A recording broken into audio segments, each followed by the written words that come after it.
आदरणीय गृह मंत्री।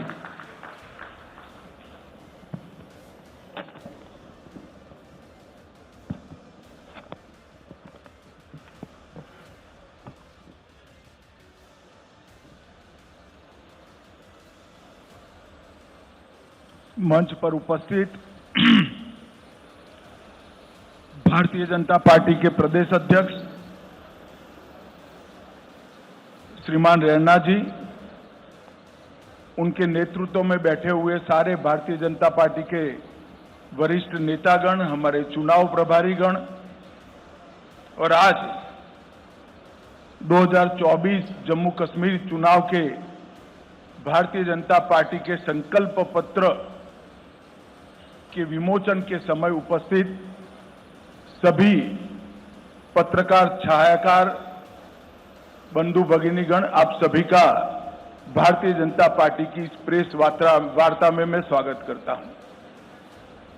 मित्रों, जैसा आप सभी जानते हैं, आजादी के समय से हमारी पार्टी के लिए जम्मू कश्मीर का ये भूभाग बहुत महत्वपूर्ण रहा है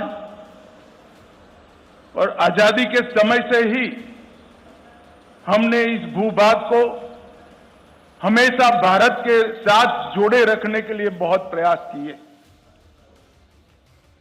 पंडित प्रेमनाथ डोगरा के आंदोलन से लेकर श्यामा प्रसाद मुखर्जी की शहादत तक ये पूरा संघर्ष पहले भारतीय जनसंघ और फिर भारतीय जनता पार्टी ने आगे बढ़ाया, क्योंकि हमारी पार्टी मानती है कि जम्मू कश्मीर हमेशा से भारत का हिस्सा है और रहेगा, इसमें कभी कोई संशय नहीं रहा।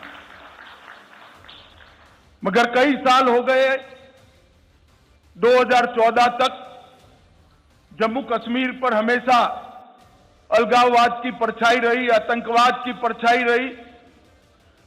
अलग अलग स्टेट और non state actor Jammu Kashmir को अस्थिर करते रहे और सभी सरकारों ने एक प्रकार से एपीसमेंट की पॉलिसी से जम्मू कश्मीर को डील किया। 2014 से लेकर 2024 का ये कालखंड, जब भी जम्मू कश्मीर और भारत का इतिहास लिखा जाएगा, जम्मू कश्मीर के लिए स्वर्णिम अक्षरों से अंकित किया जाएगा, ऐसा मेरा बहुत स्पष्ट मानना है। ये 10 साल जम्मू कश्मीर के लिए शांति और विकास के 10 साल रहे हैं, सुशासन के 10 साल रहे हैं। ये 10 साल में मैक्सिमम टेररिज्म की जगह मैक्सिमम टूरिज्म पर शिफ्ट हुआ है।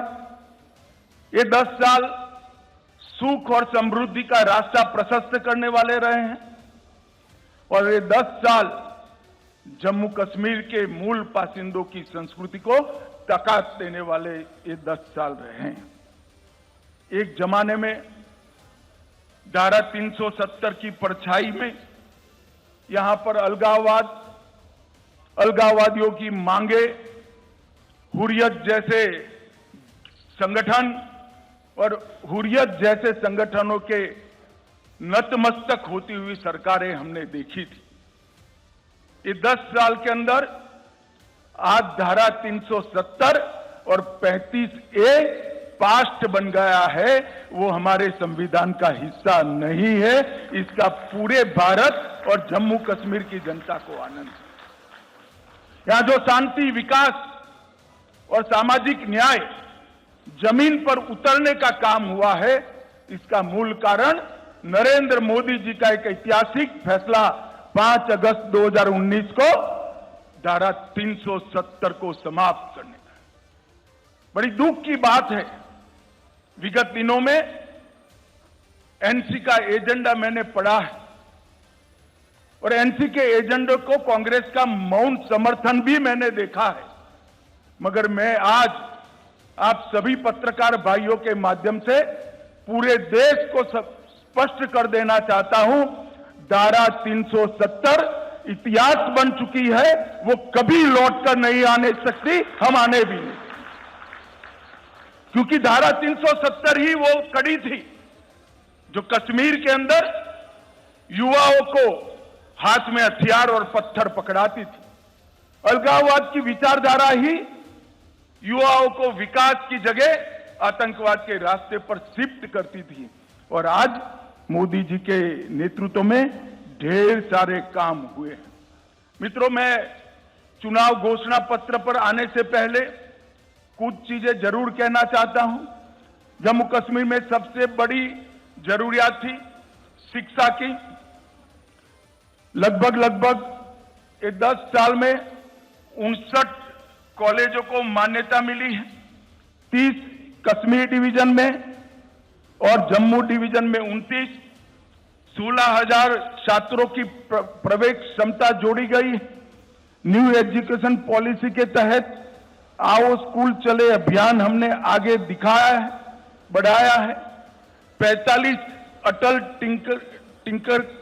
टिंकरिंग लैब स्थापित किए हैं और 6,000 करोड़ की लागत से 2 एम्स, एक विजयपुर में, एक अवंतीपुरा में, IIT, IIM, नीट, यूनानी अस्पताल, कई सारे भवन और संस्थान उच्च शिक्षा के लिए यहां खोले हैं।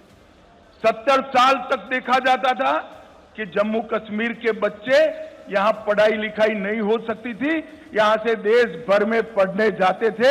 आज देश भर के बच्चे जम्मू कश्मीर में पढ़ने के लिए आ रहे हैं और एक अच्छा संदेश लेकर देश में जा रहे हैं। रेवेन्यू डेफिसिट वाले स्टेट के अंदर जल विद्युत बड़ा विकास का मार्ग प्रशस्त करने वाला था। लगभग 22,500 करोड़ की लागत से विभिन्न हाइड्रो प्रोजेक्ट का निर्माण हमने किया है। लगभग 1,000 मेगावाट पाकलदुल, इसके साथ शाहपुर कंडी बांध सिंचाई, रतले हाइड्रो योजना, क्रार हाइड्रो योजना, कीरू हाइड्रो योजना, ढेर सारे बिजली उत्पादन के जल विद्युत के संयंत्र यहां स्थापित किए गए हैं। और आने वाले दिनों में ये काम पूर्ण होते ही वो जम्मू कश्मीर को सरप्लस बजट देने वाला स्टेट बनाएंगे। ऐसा पूर्ण आयोजन नरेंद्र मोदी जी के नेतृत्व में किया है। कई सारे बिजली के वितरण के भी काम हुए हैं। इसके साथ हमने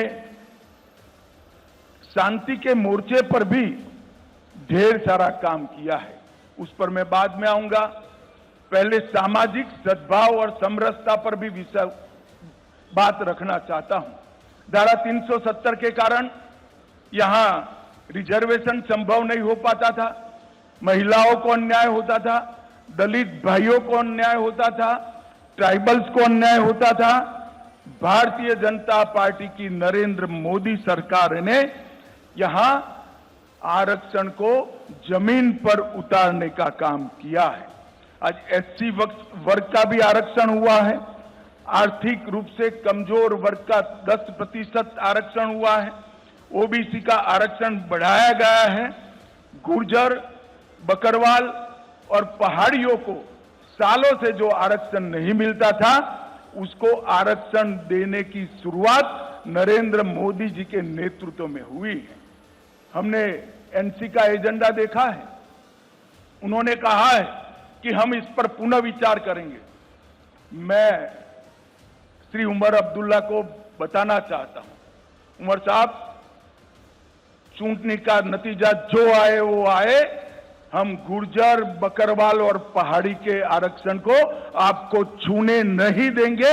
ये बात आप याद रखें। ये भारतीय जनता पार्टी का संकल्प है।